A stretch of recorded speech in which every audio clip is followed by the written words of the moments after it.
The alien research vessel Serenity's Edge moved through space like a crystal butterfly.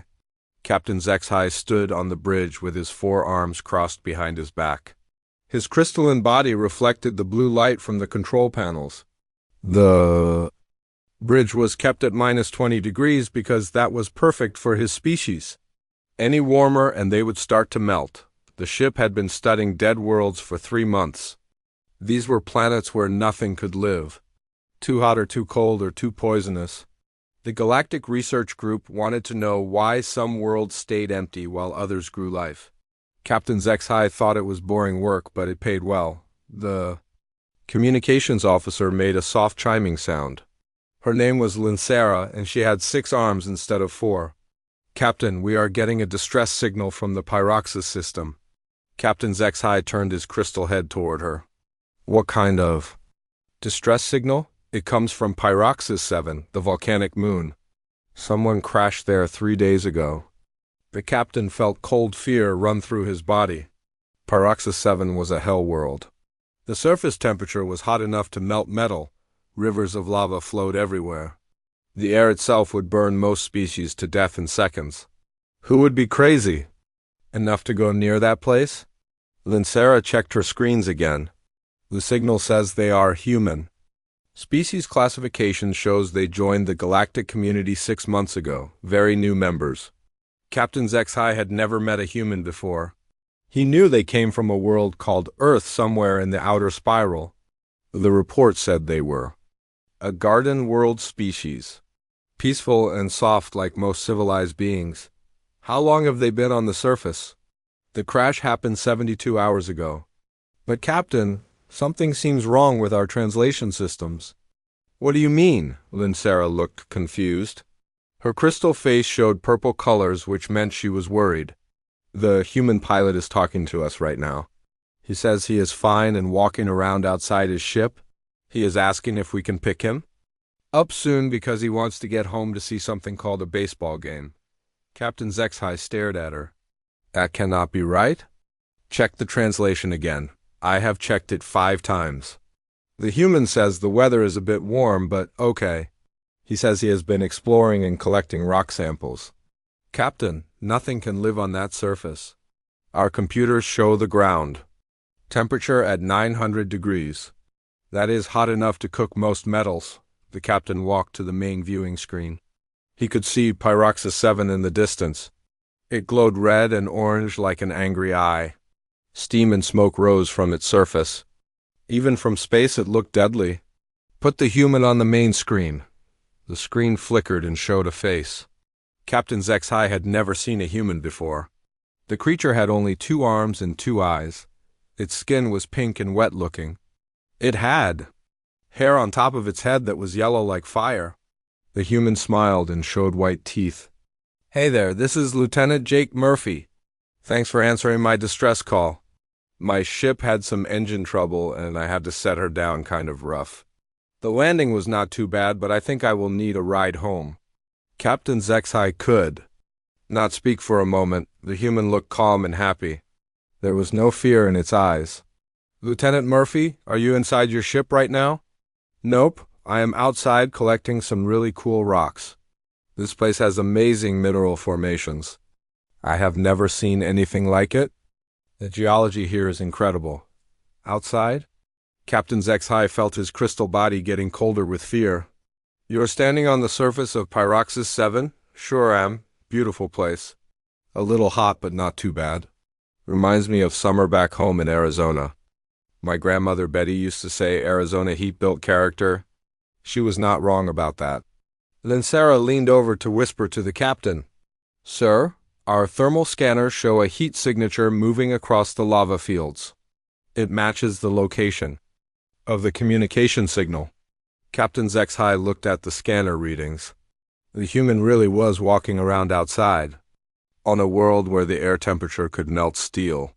"Lieutenant Murphy, you need to get inside your ship immediately. The surface temperature where you are standing is lethal to most life forms." Jake Murphy laughed. It was a strange sound that the aliens had never heard before. "Lethal? Come on, it is warm but not that bad. I have been in hotter places." Vegas in July is worse than this. At least here there is no humidity. The alien crew looked at each other with growing alarm. Dr. Nelvira stepped forward. She was the ship's expert on life forms and biology. Her crystalline body was smaller than the others and colored deep blue. Lieutenant Murphy, I am Dr. Nelvira. Can you tell me exactly what the temperature feels like to you? Well, Doc, I would guess it is about 120 degrees. Maybe 130. Pretty toasty, but nothing I cannot handle. I took off my jacket about an hour ago. Might need to lose the shirt soon, too, if it gets much warmer. Dr. Nelvira made urgent hand signals to Captain Zexhai. She was telling him that this was impossible. No known species could survive those temperatures without protection. The human should have been dead within minutes of leaving his ship. Lieutenant, can you describe what you see around you? Captain Zexhai asked. Sure thing. There are rivers of what looks like melted rock flowing everywhere. Really bright orange and red, some of it glows yellow where it is hottest. The ground is mostly black rock with cracks that show more of that glowing stuff underneath. Steam coming up from vents. In the rocks, it is actually pretty neat looking. Very dramatic. The human was describing rivers of lava like they were interesting scenery. Captain Zexhai felt like his crystal brain was overheating. Lieutenant Murphy, those rivers of melted rock are lava. The temperature of lava is typically over 1,000 degrees. It can melt almost any substance. Yeah, I figured it was lava. I have seen pictures of volcanoes before. This is way cooler than the pictures, though. Much more impressive in person. I might try to get closer to one of the bigger flows and get some video. My sister Amy would love to see this. Dr. Nelvira was now flashing bright red colors, which meant she was in complete panic. She turned to Captain Zexhai and spoke in their private language. Sir, this human is either lying or he belongs to a species unlike anything we have ever encountered. No life form should be able to survive in those conditions? Captain Zexhai decided they needed to see this with their own eyes. Lieutenant Murphy, we are going to send down a probe to get visual confirmation of your situation. Please stay where you are. No problem. I will keep exploring until you get here. Take your time. I'm having fun. The probe launched from Serenity's edge and flew down toward the volcanic surface of Pyroxus 7. Captain Zexhai and his crew watched the screens with growing amazement. The probe's cameras showed Lieutenant Jake Murphy walking across black volcanic rock like he was taking a casual stroll through a park. Steam rose from the ground around his feet. Rivers of bright orange lava flowed just a few meters away from him. This is impossible, Dr. Nelvira whispered. Her blue crystal body was now flashing purple and red colors which showed extreme scientific confusion. The probe sensors confirmed surface temperatures of 890 degrees. The human should be dead. Jake Murphy waved at the probe as it flew overhead. He was carrying a bag full of rock samples. His human clothes looked normal except for some dark spots where he was sweating. Hey there, little guy. Nice flying. You folks have some pretty advanced tech up there. Captain Zexhai leaned closer to the communication panel. Lieutenant Murphy, our probe shows that you are standing very close to active lava flows. The thermal readings indicate deadly temperatures. Yeah, it is getting a bit warmer now. I might need to find some shade soon. Jake looked around and pointed to a large rock formation. I think I will head over there and take a break. Maybe have some water and a snack. The alien crew watched in horror as Jake Murphy walked toward what their scanners showed was an active thermal vent. Superheated gas was shooting up from cracks in the rocks. The temperature readings spiked to over 1,000 degrees. Any other species would have been cooked instantly. Jake sat down on a rock next to the thermal vent and opened his backpack. He pulled out a bottle of water and what looked like a wrapped food item. This is nice, he said while taking a drink. Good spot to rest and enjoy the view. Dr. Nelvira turned to Captain Zexhai with wide crystal eyes. Sir, he is sitting next to a thermal vent that registers over 1,000 degrees. He is eating food. He appears to be comfortable. Lincera spoke up from her communications station. Captain, there is another human life sign in the crashed ship. Should we try to contact them? Yes, immediately, Captain ZXi ordered. He needed to understand what kind of species they were dealing with. The second human appeared on screen. This one had long dark hair and was clearly female. She looked tired but not afraid. Hello, this is Lieutenant Amy Foster, co-pilot of the exploration vessel New Dawn. Thanks for responding to our distress signal. Lieutenant Foster, are you injured? Do you require medical assistance? Dr. Nelvira asked. Just some bruises. From the rough landing, nothing serious. I stayed inside to try fixing our communications array while Jake went out exploring. He loves this geology stuff, always collecting rocks and taking pictures. Captain ZXi could not believe what he was hearing. Lieutenant Foster, are you aware that your co-pilot is currently sitting next to a thermal vent on the surface of a planet with lethal temperatures? Amy Foster looked confused for a moment. Oh yeah, Jake mentioned it was pretty warm out there. He grew up in Phoenix, so he is used to hot weather. His family runs some kind of construction business in the desert. They work outside even when it hits 120 degrees. 120 degrees? Dr. Nelvira was now flashing bright white, which meant total system overload. Lieutenant Foster, the surface temperature where your co-pilot is sitting is over 1,000 degrees? Amy paused for a moment. Well, that does sound pretty hot, but Jake is tough. He once walked across hot coals at some team building thing. His company said it was no big deal. He also does this thing called hot yoga, where they heat the room up really hot on purpose. Says it helps him relax. The alien crew looked at each other in complete bewilderment. Captain ZXi was beginning to suspect that humans were not the peaceful garden world species their files claimed. Lieutenant Foster, can you tell us about your home planet? What are the normal temperatures there? Earth? Well, it depends where you live. I am from Alaska, so I like it cold.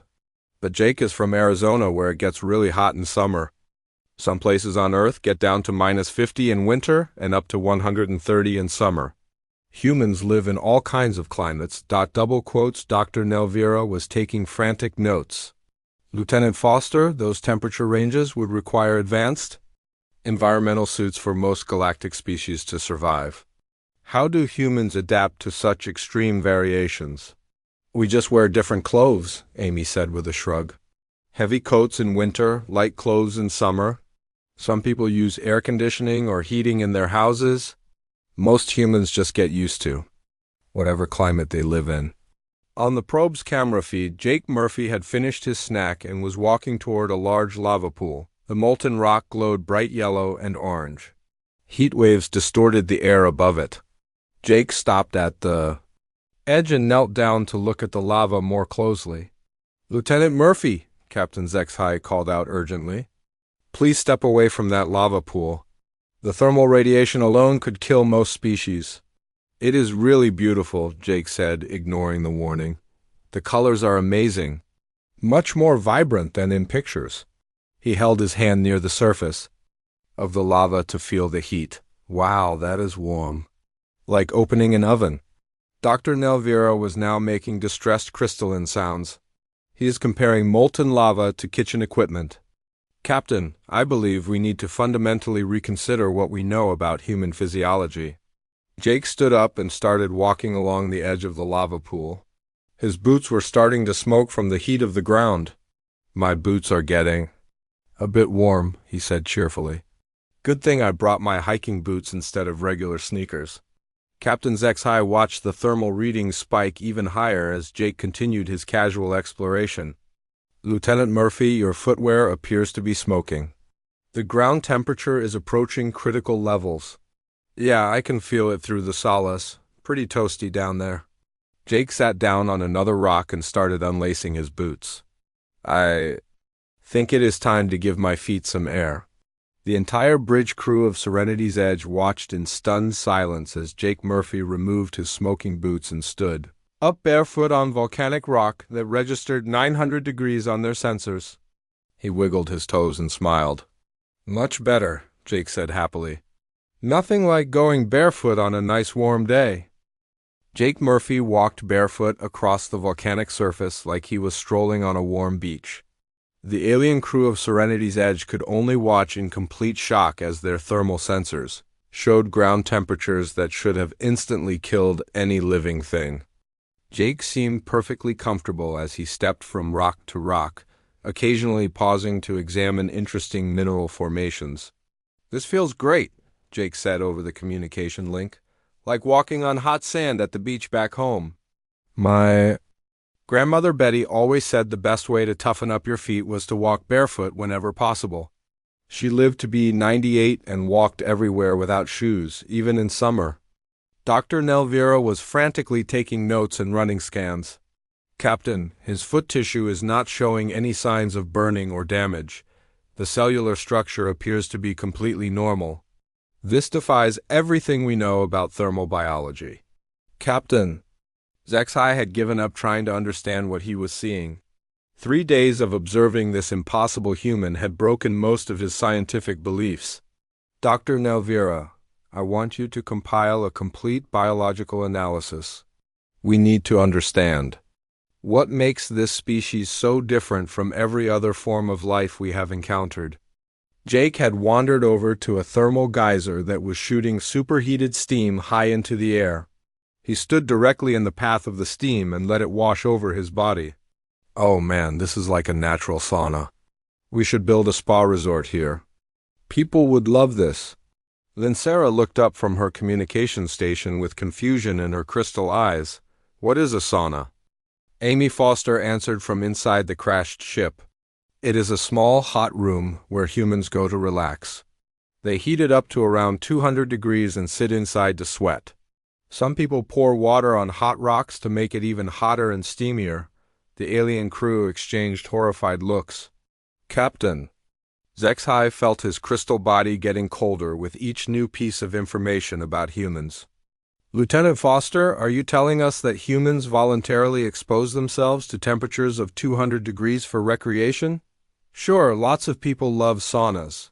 Some folks prefer hot springs where you soak in naturally heated water. Others like hot tubs that can get up to 110 degrees. Jake really likes this thing called hot yoga, where they do exercises in rooms heated to over 100 degrees with high humidity." Dr. Nelvira was now flashing every color in the crystal spectrum. "These humans regularly expose themselves to what we would consider torture conditions for enjoyment. Captain, I believe we need to completely revise our understanding of what constitutes a habitable environment." Jake had found a pool of lava that was cooler than the flowing rivers. The molten rock had a thick crust on top with glowing cracks showing the liquid fire underneath. He sat down on the edge and dangled his feet near the surface. "Hey, Amy, you should come out here and see this. It is like a natural hot tub." "Maybe later, Jake. I am still working on the communication array. How hot is it out there anyway?" Jake thought for a moment while swinging his legs over the lava pool. "I would say about like Phoenix in July, maybe a little warmer. It reminds me of that time we visited Death Valley and it hit 130 degrees. This feels similar, but with more interesting scenery." Captain Zexai turned to his science officer. "Dr. Nelvira, what do our files say about Earth's climate classification?" "According to Galactic Registry, Earth is listed as a temperate garden world with seasonal variations. Average temperatures listed as moderate with occasional weather. Events." Dr. Nelvira pulled up the official records. "Captain, I believe their application for Galactic Community membership may have been somewhat misleading." "What do you mean misleading?" "They described their planet as having normal weather patterns. They listed things like hurricanes, tornadoes, blizzards, and heat waves as typical seasonal events. Based on what we are learning about human temperature tolerance, these weather events might be much more extreme than we realized," Amy Foster chimed in from the ship. "Oh yeah, Earth weather can be pretty crazy. We get hurricanes with winds over 200 miles per hour. Tornadoes can destroy entire cities. Some places get buried under 20 feet of snow in winter. Other places do not see rain for years at a time." The alien crew sat in stunned silence. Lincera finally spoke up. "Lieutenant Foster, those sound like extinction-level events. How does your species survive such catastrophic weather?" We just build stronger houses and have good weather prediction systems. Most people just stay inside during the really bad storms. Though some crazy folks like to go out and chase tornadoes for fun. They call themselves storm chasers. Jake had gotten bored with the lava pool and was now exploring a field of volcanic glass. The sharp black rocks were still glowing from recent volcanic activity. He walked across them barefoot like they were smooth pebbles.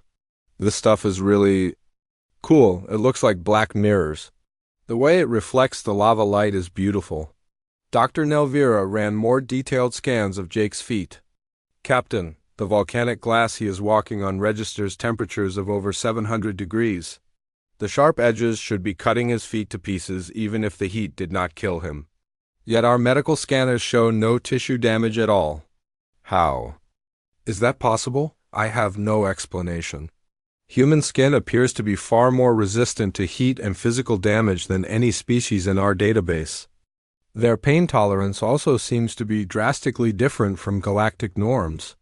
Jake had found what looked like a cave entrance carved into the side of a volcanic mountain. Steam and red light poured out of the opening.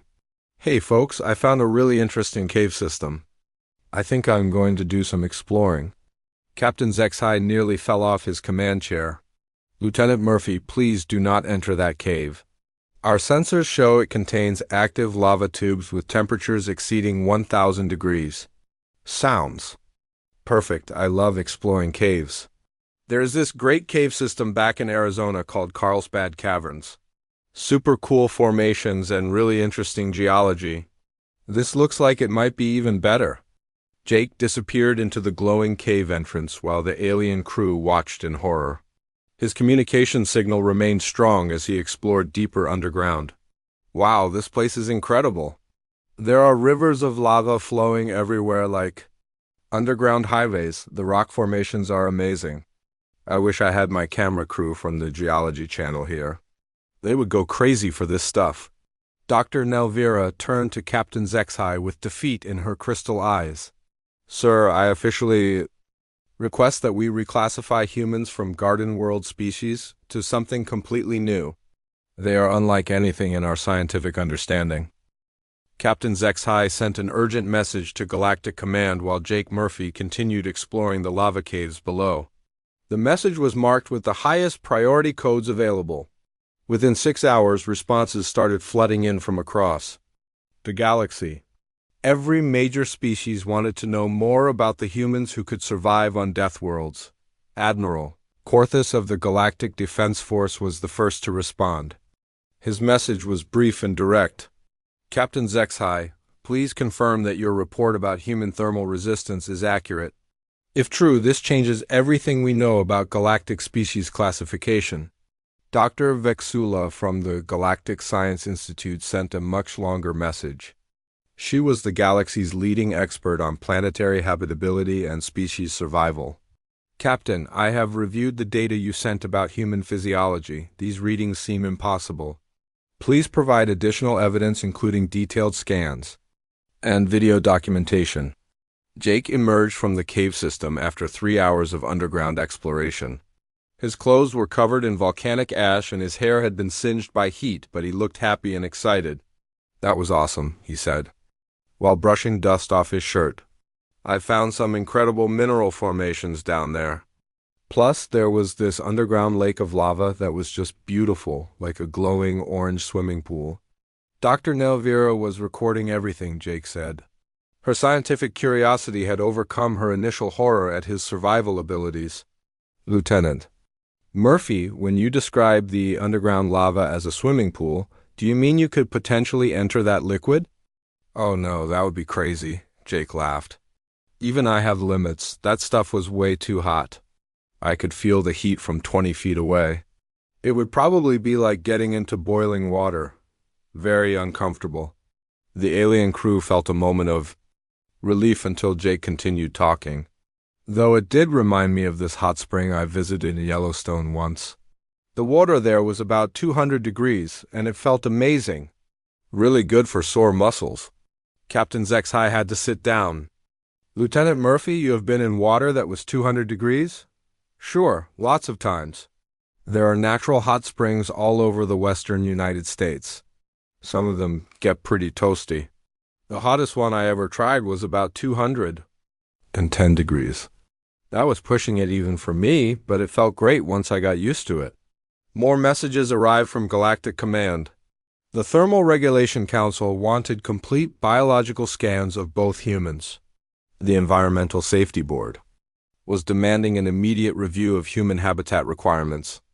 The Species Classification Committee was calling an emergency session to discuss reclassifying humanity. Dr. Nelvira received a personal message from her mentor, Professor Kilvaran, who taught xenobiology at the Galactic University. Nelvira, your report about human thermal resistance has caused chaos in the academic community. Half the professors think you have made an error. The other half think you have discovered the most important species adaptation in galactic history. Please send more data immediately. Amy Foster finally finished repairing the communication system and came outside to see what Jake had been doing. She stepped out of the crashed ship wearing normal flight clothes and no protective gear. The alien sensors immediately registered another human life sign in the lethal environment. Wow, Jake, you were right about it being warm out here, Amy said while looking around at the volcanic landscape. It feels like summer in Texas, maybe a little hotter? Yeah, it is nice, Jake replied. Very relaxing. I feel like I could take a nap on one of these warm rocks. Dr. Nelvira quickly scanned Amy Foster with the medical sensors. The results were identical to Jake's readings. Both humans showed normal vital signs while standing in an environment that would kill most galactic species within seconds. Captain, we now have 2 humans confirming identical thermal resistance capabilities. Admiral Corthus sent another urgent message. Captain Zexhai, I have reviewed Earth's application for galactic community membership. They listed their planet as having normal temperate conditions.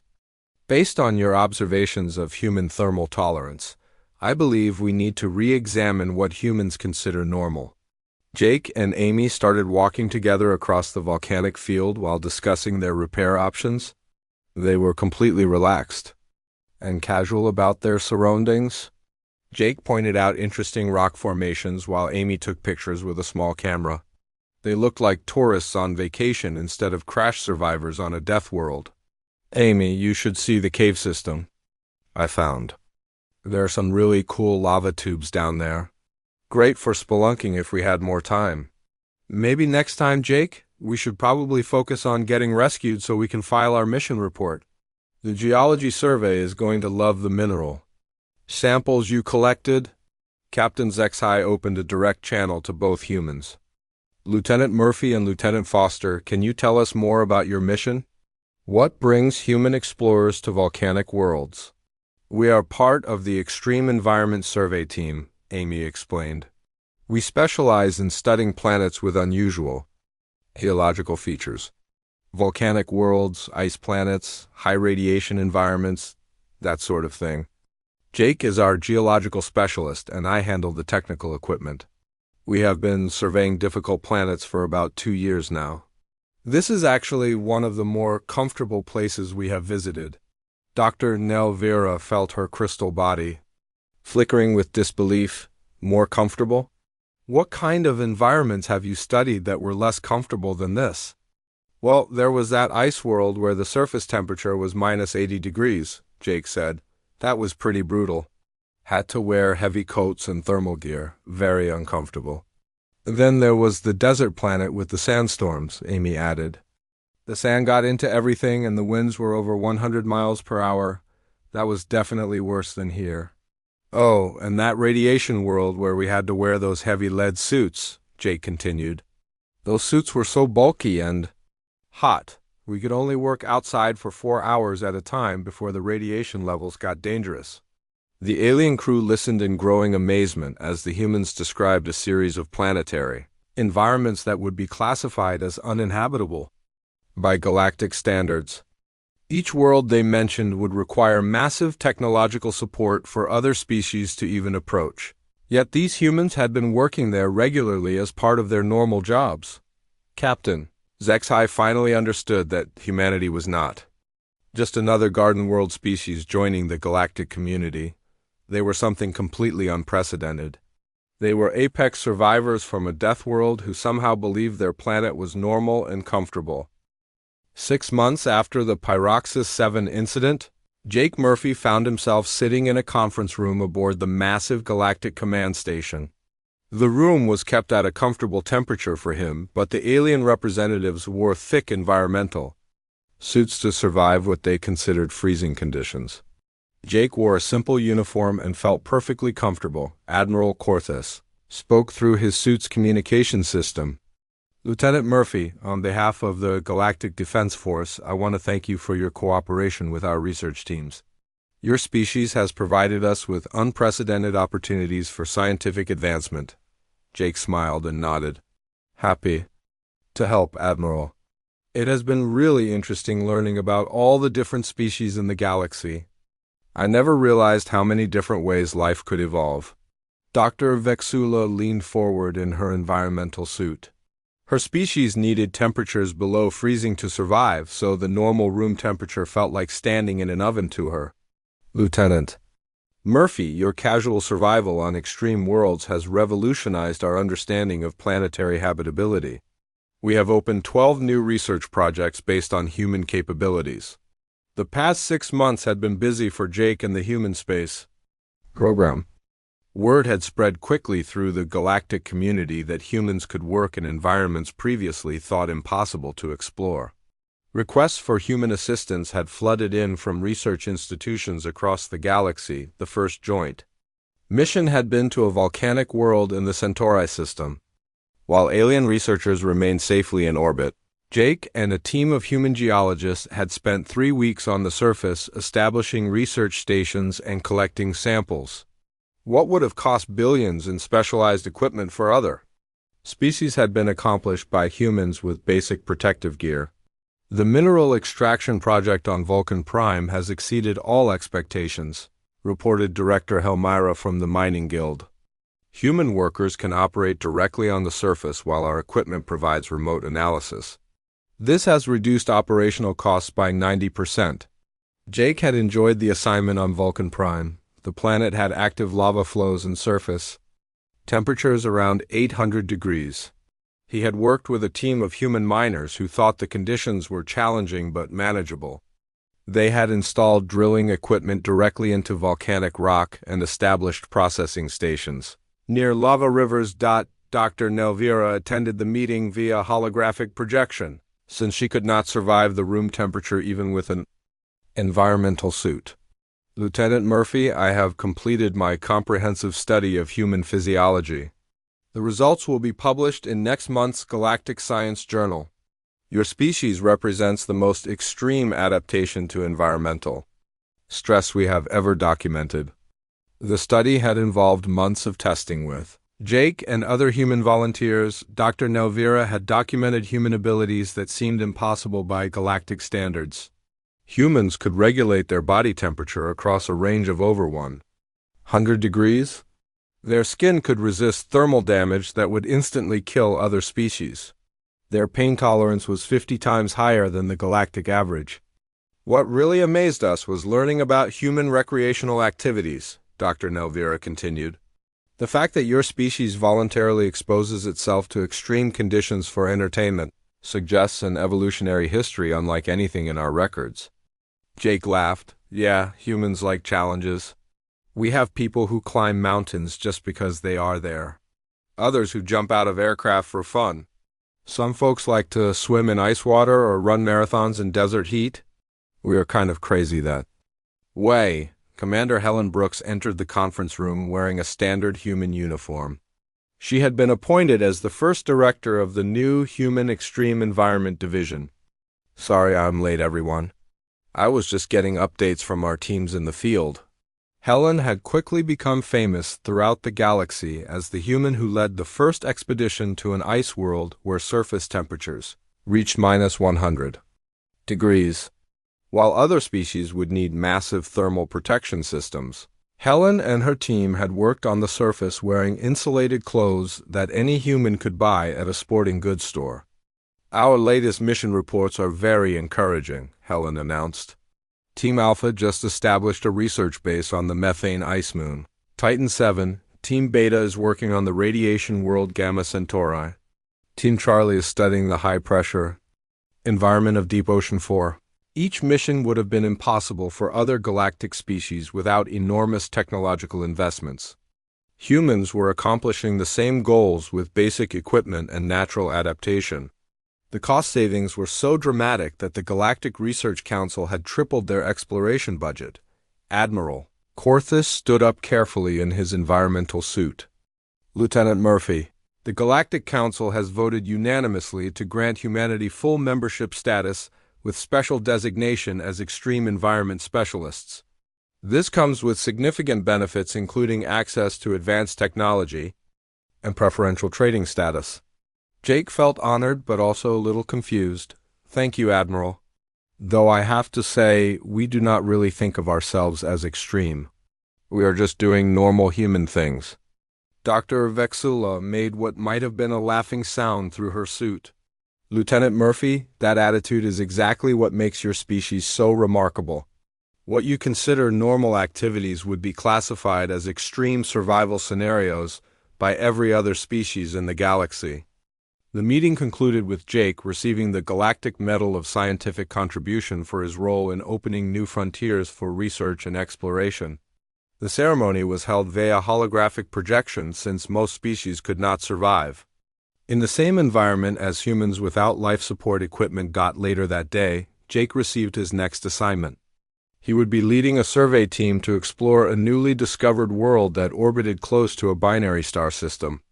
The surface temperatures were estimated to reach over 1,000 degrees with constant solar radiation storms. Previous galactic surveys had classified it as completely uninhabitable. Jake looked at the mission briefing and smiled. The planet had extensive mineral deposits and unique geological features that could provide valuable scientific data. It would be hot work, but nothing beyond human capabilities.